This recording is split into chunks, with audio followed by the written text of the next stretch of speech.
This section is about shadows, and shadows typically, when you see them, are just areas where light tends to go around things just a little bit, so you'll get different parts of the shadow. But this one's just about how shadows work. So a shadow is created when a light source is blocked by an object, and that prevents the light from actually hitting the screen. So in the diagrams below, you'll see that a teacher is blocking the light from the light bulbs that are on. So in this one, the green light bulb is on, but the other two light bulbs that are blue and red are not on. The green light bulb will cast a shadow, so the shadow itself should be black. So this one's going to be black.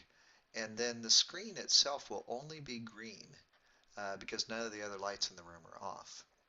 On the next one, we have the same thing.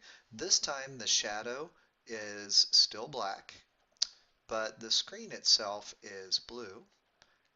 And then on the last one, we have a red light shines on the guy. So this area right here is black, but the only light that gets through is just the red light. So anything around him is going to be red. So how does that relate? Why is that important? Well, here's what happens.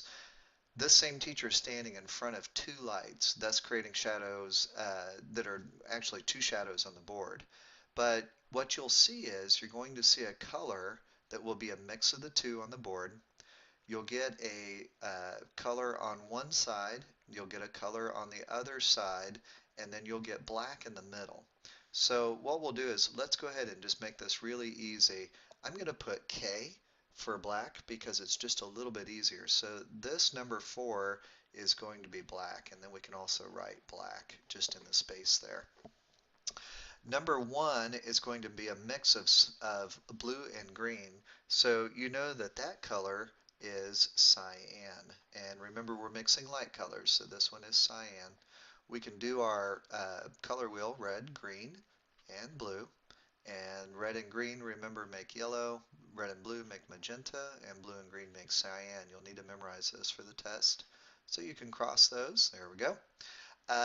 For color number 2, notice that the green light is being blocked right here, but the blue light is able to shine on number 2. So this color should be blue. And then finally for number 3, we have the blue light making a shadow for this part of the diagram here, but the green can get into this area but cannot get into the number 4, hence why 4 is black. So number 3 here is green. And it's really hard to use this for some reason.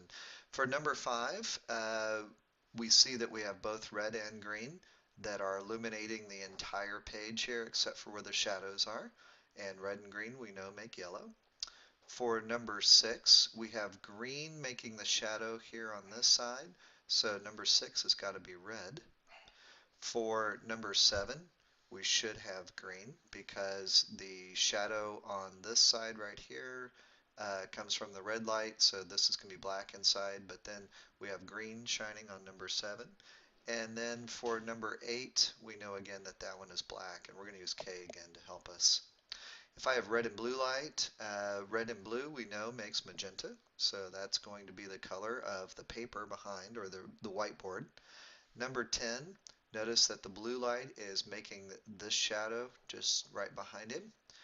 And so because that is the dark area where the blue light is, the red will actually show up on number 10. So that one's red. Number 11 is going to be blue because it's just the opposite side. Red will cast this shadow right here. And then where both shadows overlap from the two colored lights, we do get black. For the very last one that we have here, now the teacher is standing in front of the whiteboard and all three lights are on.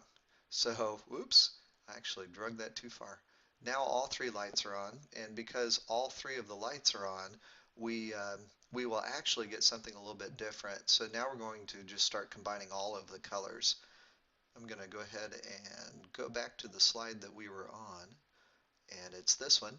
So now we have all three colors of light are illuminating the board. So if we look at the board, all three lights together, remember red, green, and blue light makes white. So that board should appear white. It's going to be kind of a weird looking white, but it will be white. Number two, notice that it is the only thing that's really illuminating number two is going to be red and blue. This far shadow is going to come from the green light, which is really weird. So number two comes from the green light. You kind of see the person outline right here. And so we actually have red and blue on number two, so we have magenta. For number three, that's totally on the other side. We had red and blue on the far side on the left. Now we're going to have blue and green right here for number three. And blue and green, remember, is cyan.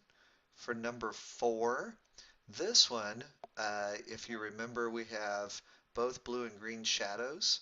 And so number four, the only light that will light up is going to be red. For number five, it's going to be the opposite side. So this one's going to be green. And then number six, remember this area right here. Uh, all three of the colors are casting a shadow at that point. So this one ends up being black. So that one's a little bit more difficult to do. And that is all I have for you for shadows. Pretty quick.